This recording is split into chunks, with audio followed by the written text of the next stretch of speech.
In this video, I'm going to be talking all about Meta, Facebook, whatever you want to call it, campaign structures that you should be using in 2024. Now, I'm going to make another video on my favorite ad campaign structures that you should be using, but in this one, I want to break down the various different types of Facebook ad campaign structures you can use, and really how are we progressing, how are we viewing accounts. And I think the most important thing to note inside of this video is that, a lot of people have different preferences on how they like to run campaigns and ad accounts. And you have the people who's like, broad everything. Like if you don't run broad, you're dumb. You don't understand the algorithm. You have the opposite side where people, are hyper segmented. And I think there's less and less of those people nowadays. But the whole point of this video and what I really want to prove, and this is kind of like a spoiler a little bit, but what I want to show you is that what we found is that there's not a one-size-fits-all in all ad accounts. And if nothing else, simply because not all ad accounts are the same, right? Not all ad accounts have the same updates, the same features, the same things happening inside of them, and you have different data. Everyone has different amounts of data in their pixel or their accounts or whatever, budgets, all the above, right? And so the whole point of this video is to not just say there are different campaign structures, but here's actual proof behind how different situations in different campaign structures or account structures have brought us better results. And so in our accounts, when we do this, what we like to do is also test the different campaign structures to see which one this account specifically works best with. Right? And then we're starting to iterate into the creative. So with that said, you're going to get a lot of really good tactical media buying information in this video. And if you like Facebook ads, Google ads, marketing, direct response, psychology, or whatever, subscribe, because I've got a lot of great stuff coming, and I know you're going to absolutely love it. So with that said, let's roll right into the video. What I'm going to be talking today about is what I call a form of dark art advertising. Okay. And what I really mean is, how do we get the most amount of leverage out of what we got? Right. And especially in a time where data might not be as accurate, the numbers aren't as finite or exact as we'd like. So how do we create leverage inside of it? And so, like I said, where we're going to be talking today is one, our really new campaign testing strategy with DCT, dynamic creative testing, and talking about how are we looking at audience targeting, right? Audience testing, audience targeting. What does it look like for us now? How are we really evolving as times are changing? Then really, what does every account need to be successful? Meaning when it comes to creatives, when it comes to winners, when it comes to new ideas, what does it really need to look like? And then how we're really moving from ad angles to concepts. Then I'm really excited to talk about scroll frame optimization theory, which it is theory, but I'm actually show you how we're implementing it to get some actually really shocking results that are actually shocking to me when we started to see what comes from it. So I'm super excited to talk about it. Let's roll in. So talking about broad versus interest versus lookalikes, right? There's a lot of debate on what do you do? Do you not do any targeting? Do you let Facebook just run with it? Do you be super finite and super granular into it? And really what we're looking at now and what we're seeing on our end when it comes to results across our accounts is that your audiences matter, but don't overcomplicate it and go overboard.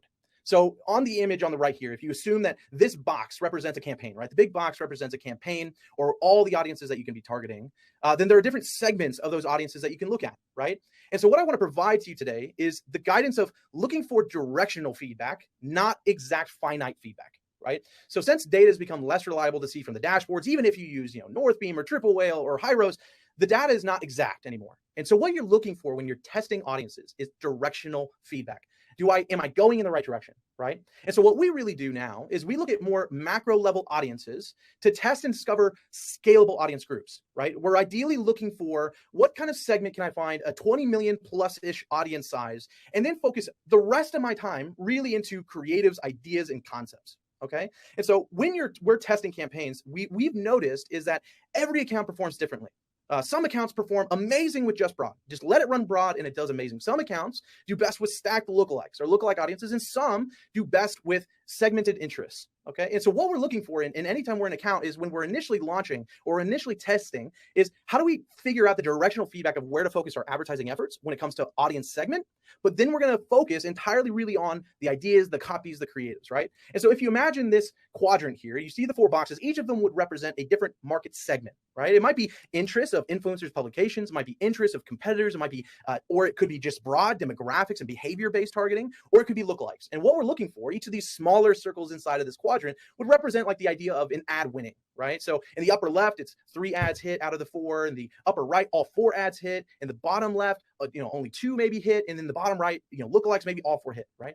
In this section, and this idea, the idea is okay, when we're launching competitors in interest base, we're getting more signal, more directional feedback that we're finding winners. So that's where we start allocating our attention. So here's what I mean, right?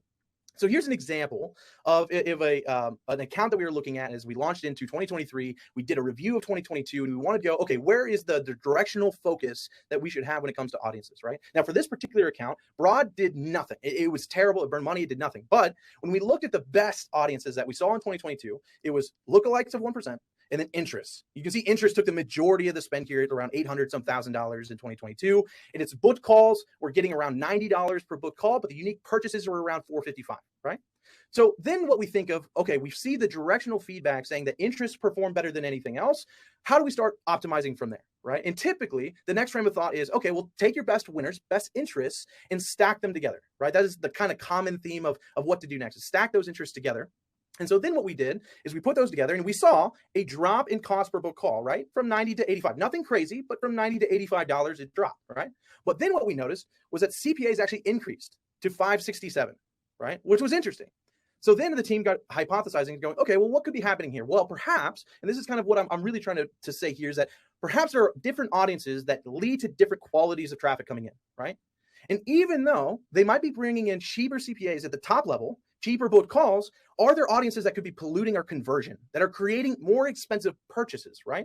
On the e-commerce side, it could be the same thing of, there could be audiences that attract more added cards, but less purchases, right? So then what we started doing was, okay, well then let's start segmenting out to see, because clearly we saw a drop in cost per book call. Let's start segmenting out and see if we can find cheaper purchases, because that's ultimately what matters to us, right? So we segmented out the proven interest to see which was possibly driving more profit than anything else.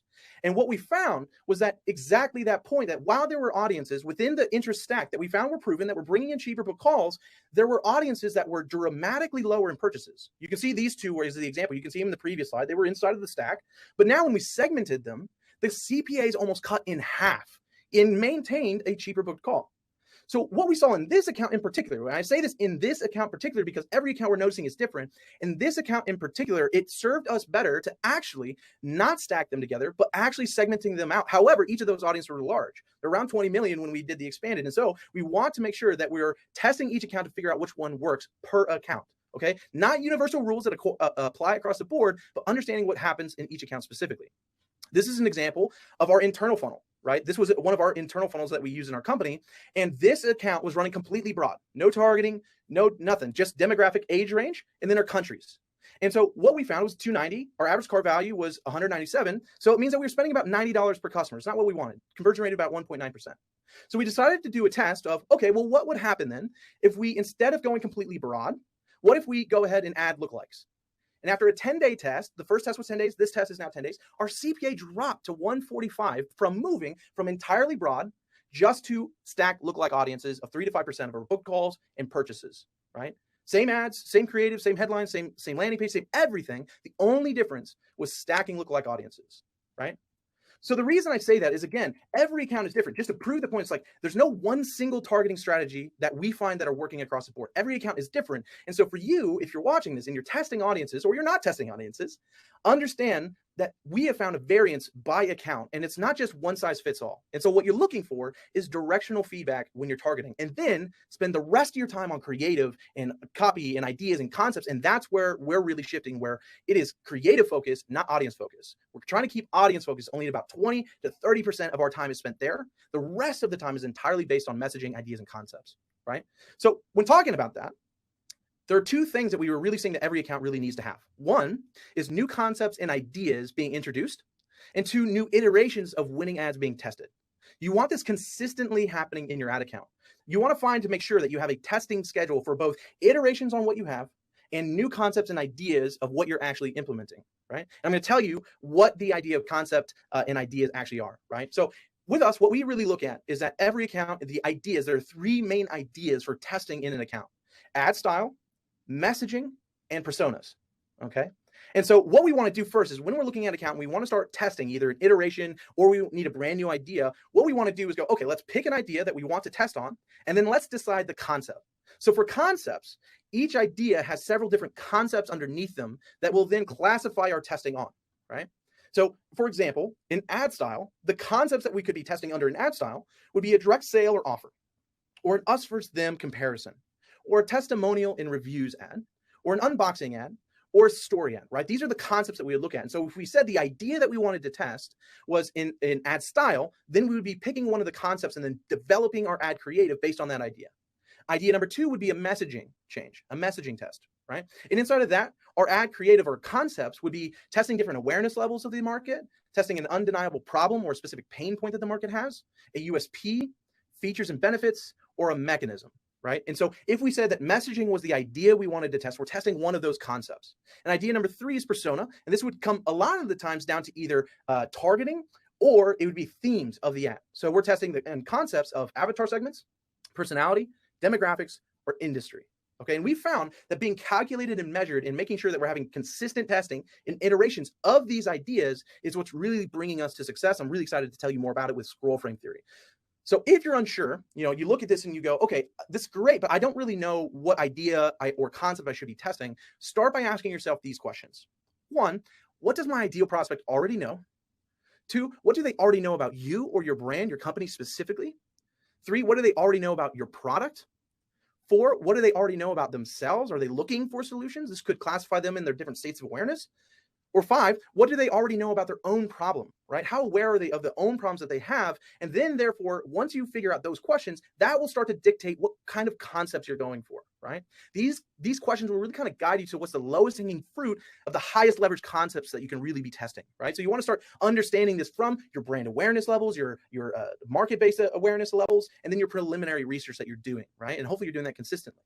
So really, what our campaigns have become is a testing house for experiments, right? So what we're really starting to see a lot more in our testing campaigns is that we have a big CBO, but all the ad sets are really having the same targeting. And then in each of the ad sets, we're testing different concepts and iterations of the winning ad to see how Facebook is choosing to spend or allocate the budget, right? And so our campaigns are just housing these experiments for us to give us directional feedback of what to test further or what to start scaling, right? So here's just another example that's maybe a little bit easier to read with the naming conventions, right? You can see all of the same audiences, but we're just testing different angles, right? You see an ugly versus statement piece. You see old you versus the new you, right? You just see the different concepts that we're testing in each ad set, right? But all the targeting is the same, and we're keeping audiences as big as possible as we can, so long as the ad account was giving us directional feedback that the broad was working, right? But in any case, right now, what we are seeing across the board is trying to keep the audiences around 20 million plus in size. That's been great. So even if you're going, interest stacks or whatever, you want it to try to be around the 20 million plus, okay?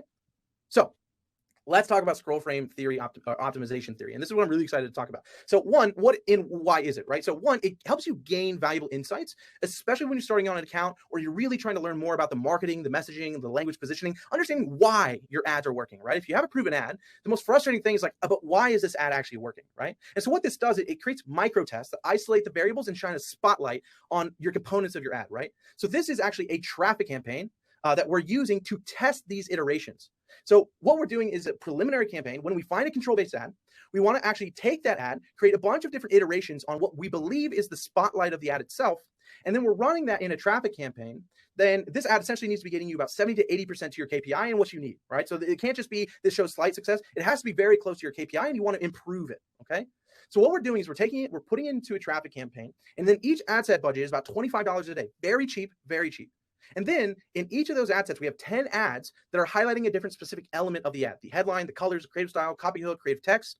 And then what you want to do is you want to spend at least 400 impressions. I personally like spending to about 1,000 to 2,000 impressions. And what you can do is just set a rule to turn it off once it hits that impression threshold, okay? Then once it spends through and it hits that impression threshold, shut it off. And what you're looking to do is now review the unique outbound CTRs and then pick up the top ones and move them into conversion campaigns. Right? But what we're looking for on these ads that when we're testing in traffic, we want to see a 200 to 300% higher unique outbound CTR rate than your conversion campaigns. Right? So if you have an ad and it's doing a 1.0 inside of your conversion campaigns, it's doing well, it's your control ad, it's hitting 70 to 80% of your KPI. What you want to see when you bring it to a traffic campaign or the iteration test, you want it to see at least 2% or 3% or 4% CTRs, and that's going to be your winners that you want to bring it back into your conversion campaigns. The reason for this is traffic campaigns will typically have a higher unique outbound CTR rate than a conversion campaign. So you want it to be exponentially higher. You can't just see it's a slight increase. It needs to be exponentially higher for you to actually bring it into a conversion campaign, right? Here's an example of what it might look like. What you can see is that, man, the top two really have a uniquely high CTR rate. But that top one is exponentially higher than the average. The average in the conversion campaign was around 1%. This one is at 4.28%. So what we wanted to do is go, great, that is our winning ad that is improving upon and giving us insight and feedback on what is working. So now we bring it to the conversion campaign. So for example, this is what the ads would have looked like, right? You can see same video, same headlines. The only difference is the hook, the very first line of copy. And what we noticed was the consistently distracted hook was the one that was actually generating the 4.28%. So then what we did was we go, okay, if that is the hook, how do we now apply that hook, that thing that was working, to be more present and more obvious in our other ads? By doing this, you can see the consistently distracted was now added to the banner of just the creative, right? We were able to drop the cost per call for this client to under $60 when they were used to normally getting $180 to $200. It's mind blowing. Like, I didn't believe it when I first saw it. So we tried it again. On this client, it was the same thing. We started noticing, as you can see, that exponentially higher click-through rates, the 6.58, the 4.52. We noticed that these were exponentially higher, and we noticed that the copy was around get your Q1 game plan to triple your revenue in 2023. And it was the concept of what we were looking at. This was attracting the right market. And perhaps because the market needs a game plan, it means that they aren't really established yet. They're just in the market, but they're not established. And so what we saw when we started applying the same concepts into the banners, in this one, we were able to drop their MQLs from as high as $60 to $70 down to below $30 from their CRM, not from a Facebook ad account dashboard, from their CRM. It dropped their MQL leads to below $30 simply by using the same theory, discovering what is getting more traction at an exponential rate through traffic campaigns, then applying that data into conversions, right? And it works on TikTok. These are all the same ad, just different thumbnails. By doing different thumbnails in the similar test, we are seeing CPAs from $200 down to $100 just by thumbnail tests alone. Right? So recap, conclusion, then we'll wrap. Get a lot more out of what you got. Audiences still drive significant impact. However, it should only take up about 20 to 30% of your focus. Seek directional guidance, not definitive guidance. Ensure that you're implementing idea concept and iteration testing schedules. And then use traffic campaigns and an ad spend budget to test iterations that are already getting you 70 to 80% of your way to your KPI. And then bring the winners from those traffic campaigns at a very low spend, but show exponential increases in unique outbound click-through rates, and bring them back into your conversion campaigns. Then choose the idea, then choose your concept that you want to test. When it comes to testing, we test headline, then copy hook, then opening video hook, then thumbnails, then creative color. And that's it, guys.